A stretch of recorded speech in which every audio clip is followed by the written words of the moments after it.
Okay, class. Ang topic natin ngayon is about quick selection tool and magic wand. Okay? Kailan ba sila ginagamit? Okay, so open lang ako ng isang background natin.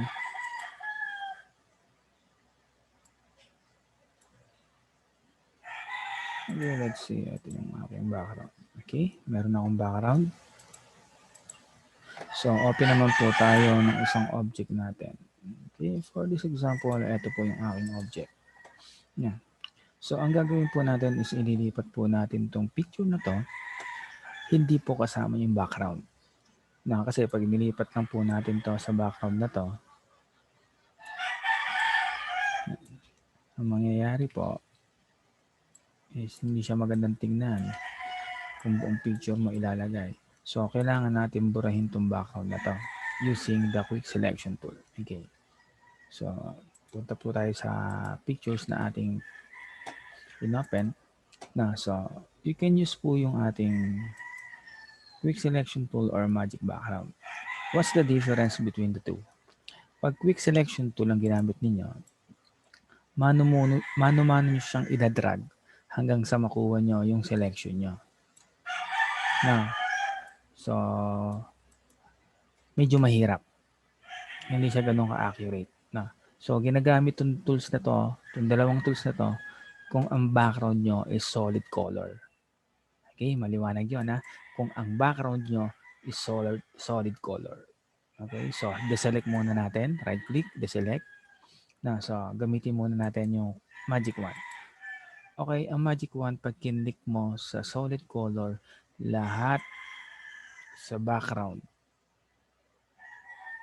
na with same color, isa-select po niya. Background not like with this color blue kasi meron siyang kakulay sa background. Hindi po siya kasi close object po siya. Kailangan po yung nasasakupan o kadikit po ng background color. Yun lang po ang isa-select po niya. Okay? So, naselect na po natin yung background. So, move tool po tayo. Hindi po natin siya pwedeng i-move kasi yung background ang makukuha natin. Ang matitira is yung object natin. So, ano ang gagawin natin? So, i-right click nyo lang. Right click. Hanapin nyo po yung inverse select or select inverse. Ibig sabihin po nun, yung selected area nyo po, i-inverse po niya. Ibig sabihin, yung hindi nyo po na-select, yung po yung magiging part po ng selection natin. Okay, so click ko lang po. Napansin nyo na po na yung object na yun po yung napili natin. Okay, so pwede nyong gamitan ng move tool para ilipat dito.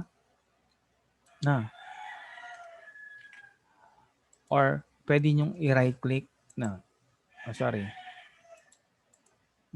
So, wala tayong option na copy dito. So, pwede kayong mag-press sa keyboard ninyo na Control-C or Edit Copy. Andun po yung Control-C shortcut key. So, Control-C.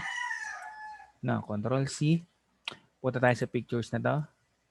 Pwedeng Control-V, Victory, or Edit Paste. Nandun po yung shortcut key.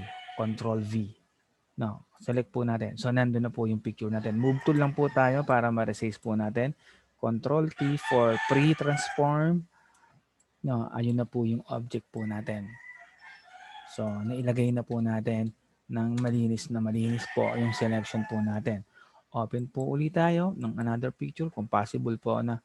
Ito kunin natin. Try natin. So, quick selection tool. Right click. Select inverse. Control C. Copy. Punta tayo dun sa background natin. Control V. So, nakita natin. So, hindi natin mape-perfect po to kasi sabi ko nga sa inyo on my previous lesson, pinakamahirap kuning image is yung may buhok ng tao. Kasi hindi siya perfectly solid color. Even though na black po yung kulay niya, pag napansin nyo po yung mga edges po kasi ng buhok ng tao, is may mga buhok na hindi naman ganun kakapal yung kulay. or yung opacity po niya is hindi ganun kasolid. That's why nagkakaroon po siya ng halo ng ibang kulay. Na, so meron na po tayong dalawang image. So try po natin mag-open po uli. Na, so for this example, tong phone. Na, so quick select po tayo. Then inverse.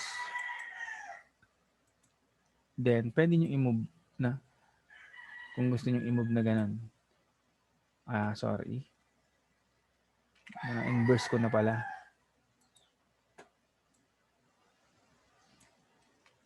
Control C.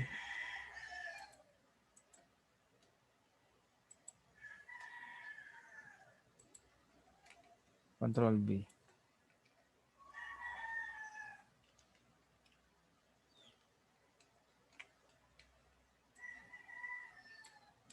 Okay.